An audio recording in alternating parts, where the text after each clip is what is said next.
Hello my dear student, आज आपको हम क्लास 9th का फिजिक्स का फर्स्ट चैप्टर मोशन स्टार्ट कर रहे हैं। मोशन, सबसे पहले हम लोग मोशन चैप्टर में क्या क्या पढ़ेंगे। सबसे पहले state of a body. State of body में क्या पढ़ेंगे? Position, reference point, rest, motion. Rest and motion are interrelated. Type of motion, physical quantity, motion along a straight line, उसी को हम लोग बोलते हैं रेक्टिलिनियर मोशन। उसके बाद distance, displacement, speed and velocity, instantaneous velocity and speed. उसके बाद acceleration, retardation, acceleration, uniform acceleration, non uniform acceleration, retardation.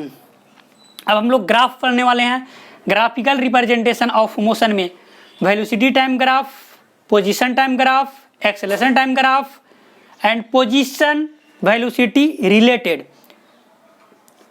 उसके बाद sign convention, uniform circular motion.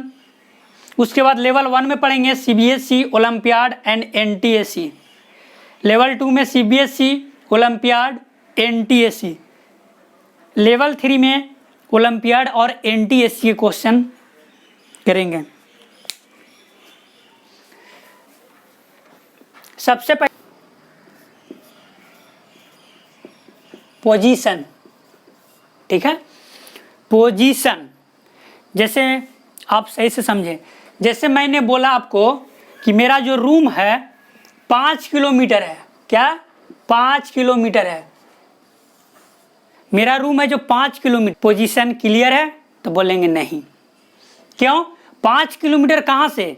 क्या आपको 5 किलोमीटर रेलवे स्टेशन से है, रेलवे स्टेशन से है, या 5 किलोमीटर आरपीएस मोड़ से है,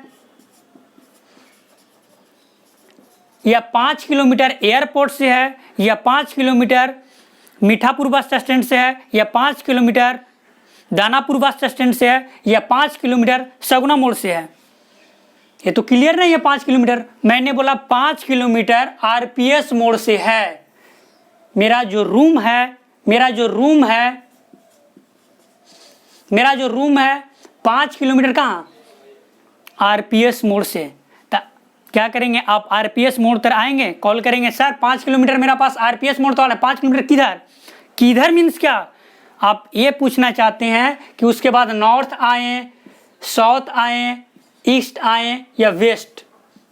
सबसे पहले आरपीएस मोड़ तो आ गया, लेकिन आरपीएस मोड़ के बाद भी पूछेगा सर 5 किलोमीटर किधर, यानी सेंस ऑफ डायरेक्शन, यानी डायरेक्शन का सेंस किधर।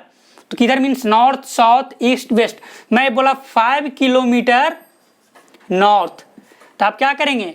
आरपीएस मोड़ आएंगे, वहां से 5 किलोमीटर नॉर्थ की तरफ चले आएंगे। अब तो समझ गए होंगे कि अब देखिए, जो आरपीएस मोड़ से जो हम लिए कि 5 किलोमीटर मेरा रूम है, तो ये आरपीएस मोड़ क्या हो गया? इसको बोलने वाले हैं रिफरेंस पॉइंट या ओरिजिन बोलेंगे, जहां से हम लोग कंपेरिजन करते हैं। ये क्या हो जाएगा? ओरिजिन या रिफरेंस पॉइंट।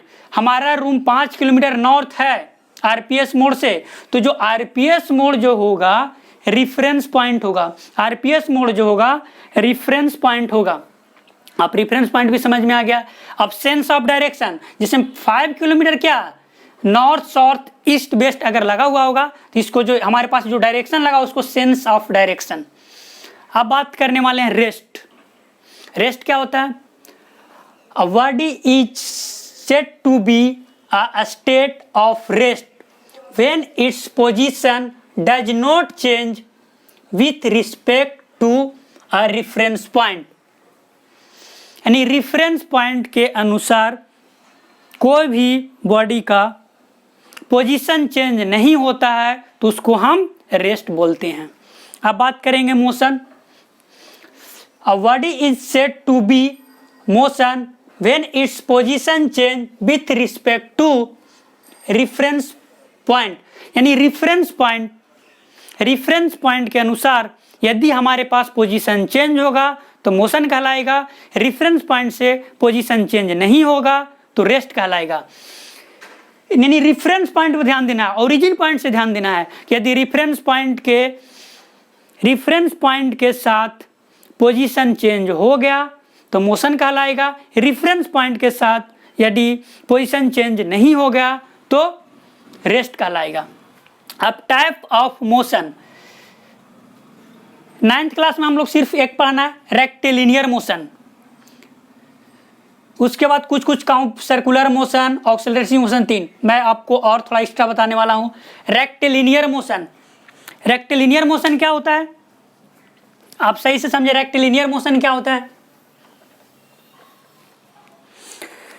ये हमारे पास स्ट्रेट लाइन है, ठीक है, इस पे आप सीधा चलिए आप, यानी कोई भी अगर स्ट्रेट लाइन पर मूव करेगा तो उसको रेक्टिलिनियर मोशन बोलते हैं। A body moving in a straight line is said to be या is said to have rectilinear motion. सीधा जैसे हम रोड पे चले गए तो क्या हो जाएगा, रेक्टिलिनियर मोशन होगा।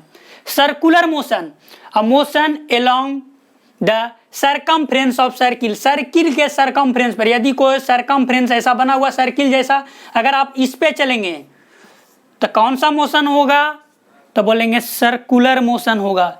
सर्कुलर मोशन मीन्स क्या, circumference of circle, circumference of circle, उसको क्या बोलने वाले हैं, सर्कुलर मोशन। अब बात करेंगे थर्ड में ऑक्सीलरेटरी मोशन। ऑक्सीलरेटरी मोशन क्या होता है, यदि हमारे पास पेंडुलम है, यदि पेंडुलम है तो हमारे पास जैसे पेंडुलम हो गया तो इसके हमको बोलते हैं मीन पोजीशन। मीन पोजीशन से आगे या पीछे, मीन पोजीशन इसको बोलते हैं, मीन पोजीशन से आगे या पीछे। तुम देखा होगा मीन इस टाइप का डोलते रहता पेंडुलम, यानी मीन पोजीशन से आगे या पीछे, उसको बोलेंगे क्या चीज, the pendulum clock move 2 and 4, यानी मीन पोजीशन से आगे एंड पीछे, अगर आगे एंड पीछे अगर जाएगा तो क्या बोलेंगे, उसको हम लोग ऑक्सीलरेटरी मोशन बोलेंगे। Rotational motion, a motion of a body around a fix line या फिक्स पॉइंट। जैसे मैं फैन है, फैन का देखो एक्सिस होता है, एक्सिस पर रोटेट करता है, तो क्या बोलने वाले हैं, रोटेशनल मोशन। यानी कोई भी एक्सिस पर रोटेट करेगा या किसी भी पॉइंट पे रोटेट करेगा उसको हम लोग बोलेंगे rotational motion. Curve linear motion, यदि हमारे पास कर्व लीनियर मोशन क्या होगा, यदि हमारे पास कर्व इस टाइप का हो और इस पे कोई भी अगर मोशन कोई चलना स्टार्ट कर दिया तो कैसा मोशन होगा, कर्व लीनियर मोशन। कैसा मोशन, वाइब्रेटरी मोशन। जैसे तुम देखे होगा सितार वाला, सितार में तुम देखा होगा, सितार में जो स्ट्रिंग होता है उसको तुम अगर ऐसे जनरली बजाया होगा तो ऐसे किया होगा क्या होगा, तो क्या होता है उसमें से क्या हो जाएगा, वाइब्रेटरी मोशन होगा। एक और हम लोग एक्स्ट्रा पढ़ लेते हैं, मल्टीपल मोशन। मल्टीपल मोशन क्या होता है, यानी एक के टाइम 2 या 2 से अधिक मोशन होगा, उसको हम लोग क्या बोलने वाले हैं, multiple motion. An object passes 2 or more types of motion at the same times, then such a motion is called multiple motion। जैसे आप बाइक चलाते होंगे तो क्या होगा, बाइक तो एक सीधे अगर रोड पे चला रहे हैं तो ये कौन सा मोशन होगा, अगर बाइक आप चला रहे हैं, ठीक है, तो ये अगर सीधे रोड पे चला रहे हैं तो एक तो रेक्टिलिनियर मोशन है, लेकिन आप बाइक का देखे होंगे वो फिक्स रोटेट करते रहता है, एक्सेल पे रोटेट करते रहता है। तो यानी एक्सेल पे रोटेट करेगा तो एक तो हो जाएगा रोटेशनल मोशन, एक होगा रोटेशनल मोशन और दूसरा क्या हो जाएगा, रेक्टिलिनियर मोशन। कुछ इंपॉर्टेंट पॉइंट ये नोट पढ़ लेते हैं। Circular motion is a special case of rotational motion. Circular motion is a special case of rotational motion. Every circular motion is rotational motion, but every rotational motion is not circular motion। सभी circular motion rotational motion होते हैं परंतु सभी rotational motion circular motion नहीं होते हैं।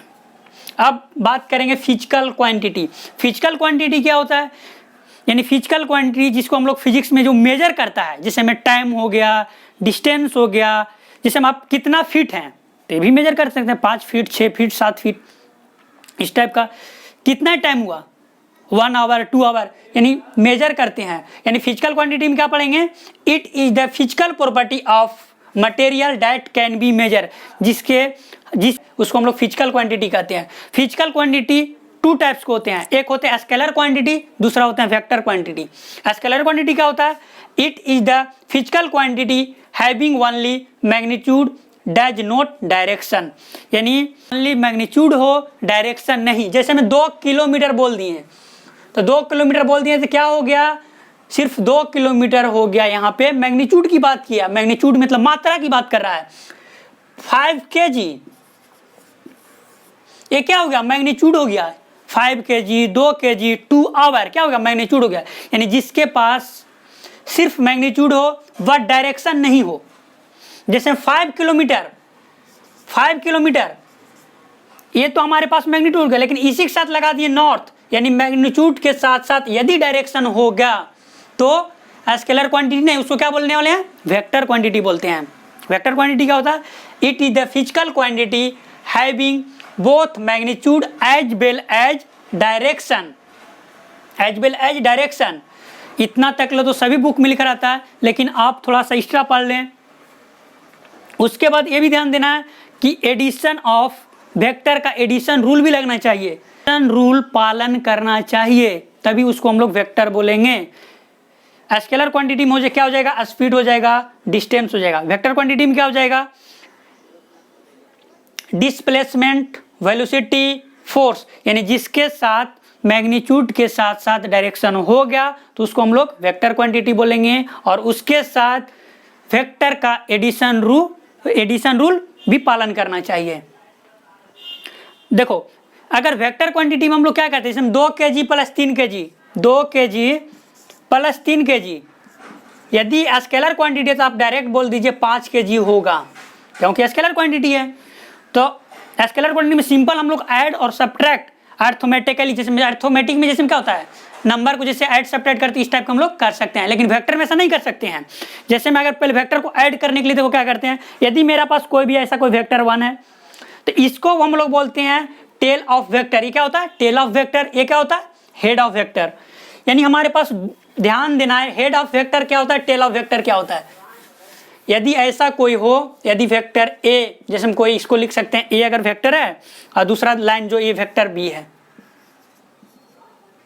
ठीक है, vector A and vector B, यदि बोला आप ऐड करें तो इसको क्या बोलते हैं? टेल बोलते हैं। इसको क्या बोलते हैं? हेड बोलते हैं। इसको क्या बोलते हैं? टेल, और इसको बोलते हैं हेड।